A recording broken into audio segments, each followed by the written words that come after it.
Varex B.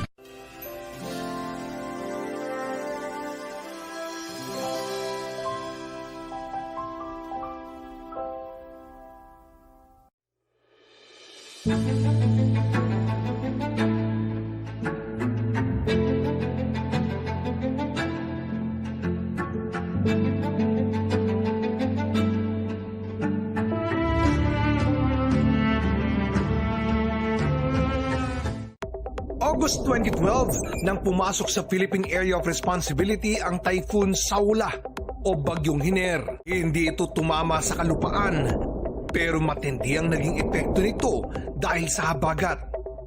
Umabot sa 109 ang nasawi at 3 billion pesos ang halaga ng mga ari-ariang napinsala.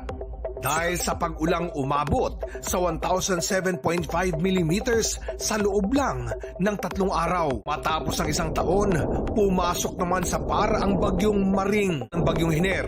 Hindi rin ito naglandfall, pero dahil nagdulot ng kaliwat ka ng baha at landslides ang habagat, 21 ang naitalang nasawi at umabot sa 2.5 million ang populasyong naapektuhan. Ang ulang bumagsak 1,120.2 mm sa loob ng 5 araw.